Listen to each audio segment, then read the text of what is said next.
The history of the trolleybus is almost as long as the trams they were designed to replace. At a very early stage in the life of trams, it was obvious that the restrictions of the cars being placed on rails was bound to cause problems. It was bad enough when the main obstacle the trams had to negotiate was the lowly horse-drawn wagon. But as the combustion engine was more fully developed and the motor car and early trucks became more common, it was obvious that a more manageable vehicle was going to be needed.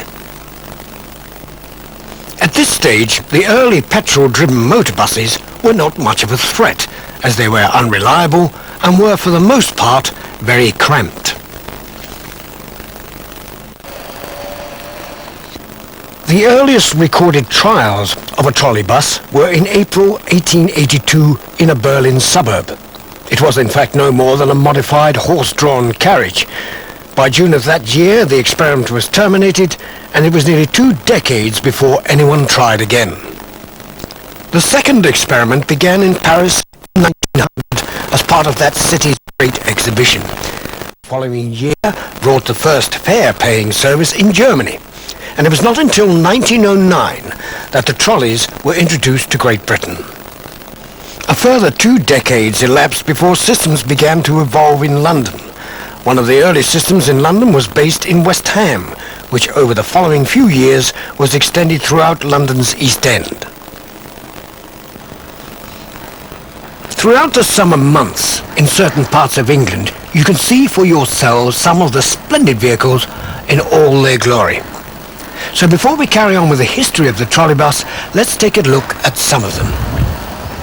The beautiful thing about trolleybus is how clean they are and how good they are for the environment, and most of all, how quiet they are.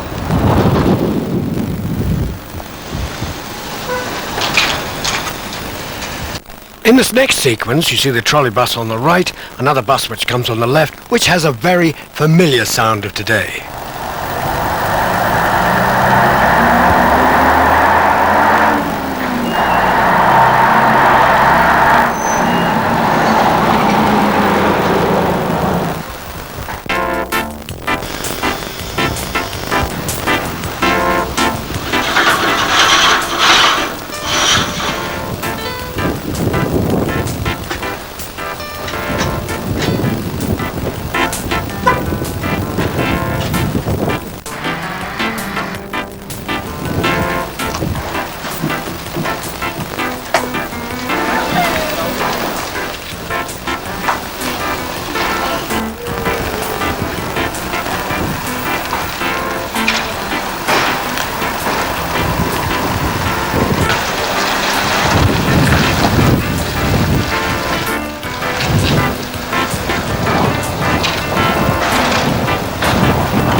Interest in old trolleybuses increased when it became obvious in the early 1960s that their days were numbered. More recently, this interest has been boosted by the prospect of a new generation of trolleybuses serving the public by the end of the 20th century. Meanwhile, hundreds of hours of loving care have been spent on restoring those which have survived. They may be admired as static exhibits in Belfast, Cardiff, Dublin, Glasgow and London, but rides can be enjoyed on them at Carlton, Colville, Suffolk and Sandtoft, Humberside.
Interest in old trolley buses increased when it became obvious in the early 1960s that their days were numbered.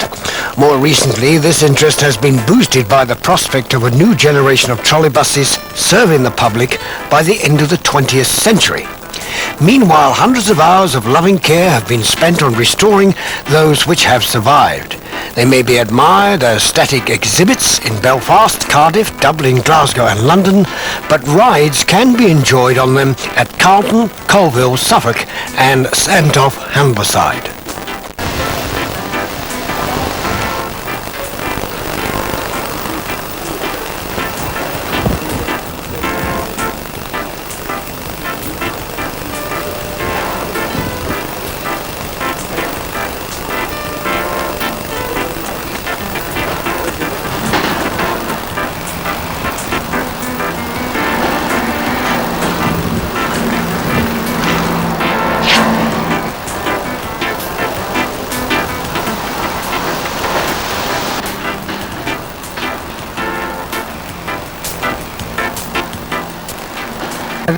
By the time the First World War broke out, there were 7 systems in Britain, which compared to the growth of the trams over the same period was quite a small amount. All of these early vehicles were of single-deck construction, and the first double-decker was introduced in Bradford in 1920. There was a reasonable slow growth in the spread of systems in the 20s and 30s, but this was set to change by 1931.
This is a Bradford 706, which was built during the Second World War.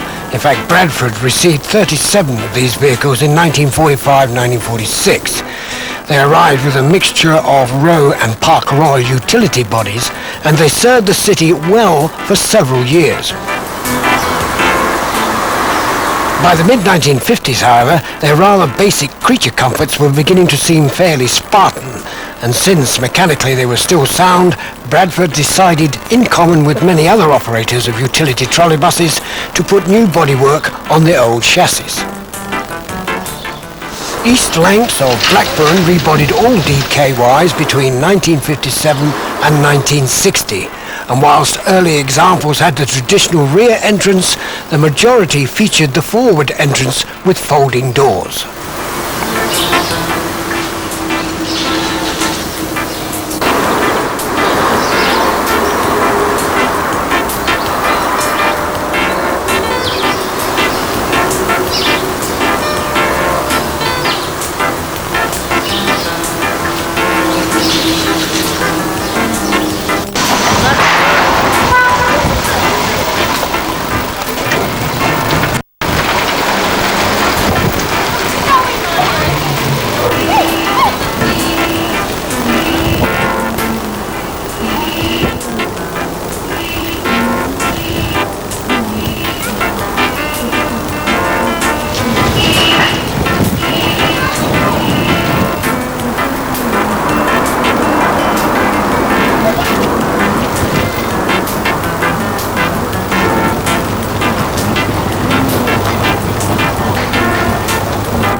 Huddersfield Corporation always favoured high-capacity six-wheel trolleybuses and kept faith with the type even after regulations were relaxed to allow larger vehicles on two axles.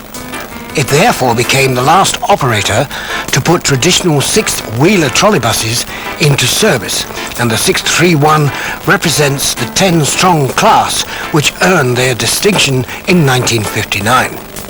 The same desire for standardization meant that they were built, like their predecessors, only 7 foot 6 wide, although wider buses had long been permitted. Because Huddersfield considered it the maximum width suitable for long gauge on Route 90, no such scruples ever affected any other motor buses that run on Longwood since. 631 was in service up to the end of the Huddersfield system in July 1968, thereby seeing only 8.5 years of active service. Its life in preservation saw it run in tours in Reading and Bournemouth before being one of the first arrivals at Sandtoft in 1969, and has been a stalwart of the operating fleet ever since. This is the Derby 172 Sunbeam W Wayman. Now this is what those utility trolley buses were like when they were built. Derby 172 was one of a pair supplied in the year 1944. A further 13, though with Park Royal bodies, were delivered over the next 2 years. Now Derby never did rebody its wartime trolley buses, and 172 ran like this until it was withdrawn early in the Derby abandonment process in 1964. 172 has spent most of the last 30 years down the road at the Westgate Trolleybus Museum, but has been let out to play or to celebrate the 30th anniversary of the end of the war, which dictated its style of construction. The bodywork was extensively restored over the winter by Armthorpe Motor Company.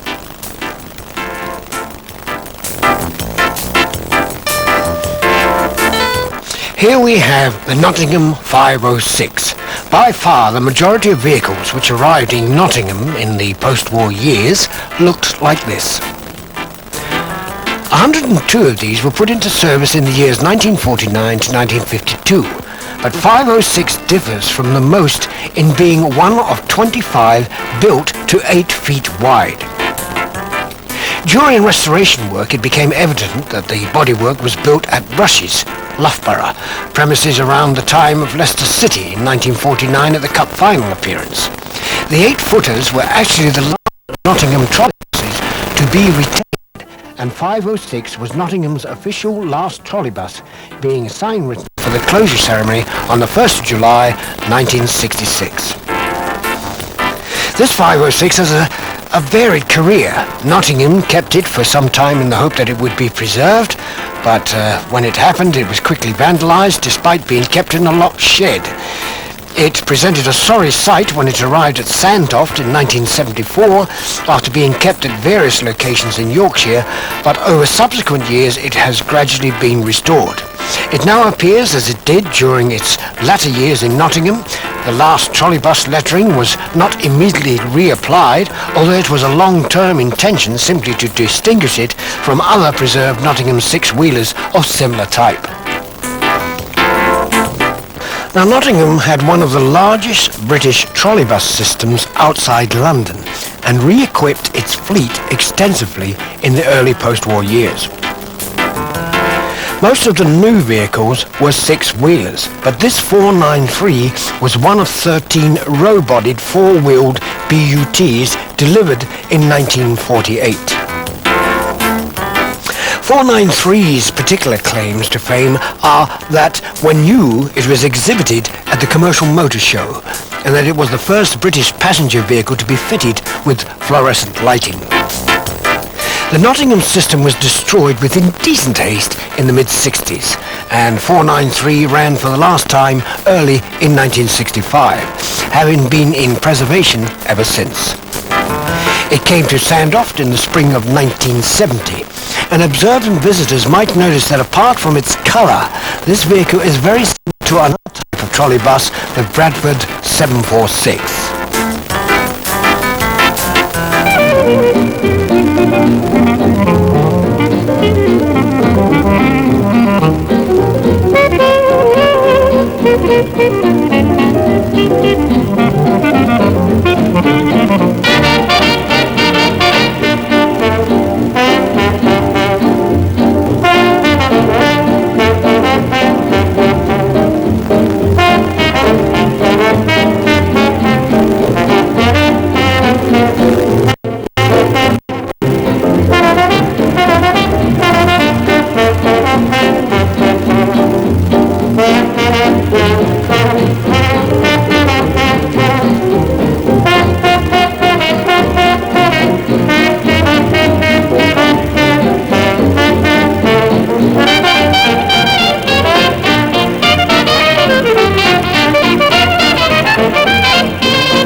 If you get a chance to go to Sandhof, one of the most distinctive trolleybuses, if you haven't seen it, is the Aachen 22. It is a huge 1.5-deck German vehicle which is usually on display at gatherings. Unfortunately today it was in for repair. Apparently it was during the Second World War which saw the rapid demise of many of the tram systems. Many local authorities choosing the much more flexible trolleybuses or the petrol-driven motorbus. During this period, with bigger capacity and more powerful motors, the trolleybuses reigned supreme. Nowhere was the expansion more notable than in the capital, and with the formation of the London Passenger Transport Board in 1933, this was indeed the heyday of the trolleybus. This expansion was halted with the outbreak of the war, and many of the remaining tram systems were destroyed during the Blitz. And when the war was over, the trams were regarded as too expensive to replace. And by 1952, there were nearly 2,000 trolleybuses running in London alone. At one point, it was rumoured that the famous Kingsway tram tunnel would be converted to trolleybus use, but this, in the end, never happened. The post-war boom in trolleybuses continued with new systems opening up all over the country. By the late 50s, the demise of the trolleybuses was fast approaching. With petrol now available very cheaply, the trolleybuses were no longer regarded as a cheap alternative, and with much of the infrastructure coming up for renewal and the excess pollution of the buses not being an issue, the writing was on the wall. What no one realised at the time was the argument for replacing the trolleybuses with motorbuses was a false one. The motorbus was more expensive to buy. In most cases it held less people and only had half the road life. From 1960 onwards, the systems began to close. Trolleybuses manufacture ceased in the mid-60s. But with many of the buses having around 20 years of use left, it was not until 1972 that the final systems closed down. Thankfully, during the last decade of the trolleybus story, many enthusiasts were already making plans to ensure the survival of as many of them as possible. Many fine examples have been preserved in museums around the country. But for those people who are too young to remember the trolleybuses on the streets of Britain, there are still places where you can see them running at most weekends. There are a number of fine examples here at the East Anglia Transport Museum, and also in the London trolleys can be seen running at most weekends where they were originally in service in the late 1930s and early 40s.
trolley buses that you've just seen are, of course, at the East Anglia Transport Museum.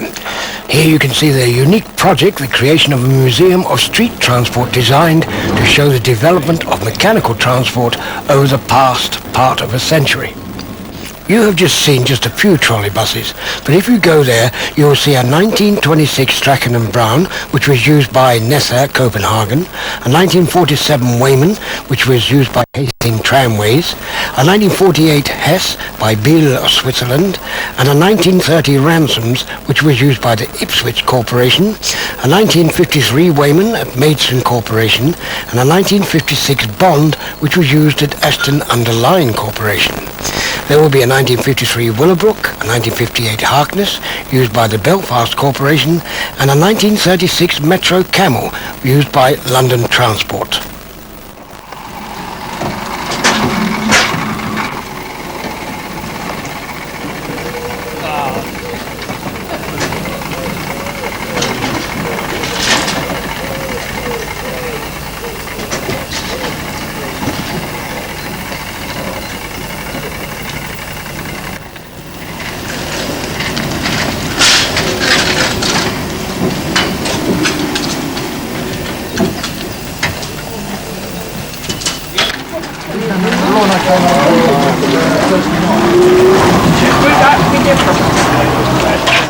It is ironic to think that the principle that was once destroyed could well come back again. To think that with the pollution caused by petrol and diesel, the mass congestion of traffic in the cities, and fuel costs rising all the time, there are many cities contemplating cleaner and quiet transport systems. It could well mark a new future for some type of modern trolley bus for the new millennium.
Watching this video has given you an insight to a wide variety of vehicles seen from Sandtoft and the East Anglia Transport Museum, which both are open to the public in the summer months.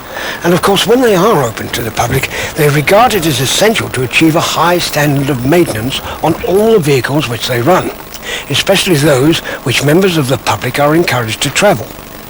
A regular system of inspection and maintenance is in place with their own workshops, as well as 2 inspection pits here at East Anglia, one for tram and one for trolleybus. When operating trolleybuses, an electrical leakage test is taken at the start of each day, and if an acceptable reading is not obtained, the vehicle concerned is not allowed to enter the service. Electrical current for trams and trolleybuses is provided at 600 volts DC, the power being supplied through a transformer rectifier from the electricity company's network. The transformer was purchased new in 1984 and is linked with 2 modern silicone rectifiers acquired in 1983. They were from the Southern Pier Railway. In case of interruption to the mains power supply, they have a standby Paxman diesel generator, purchased second-hand in 1970. In the early days of the museum, this was the only source of electrical traction power, but is now called upon only occasionally, although it is kept in first-class condition. Now, the overhead wiring also has to be maintained to a high standard of efficiency, and 2 tower wagons are currently used for this purpose.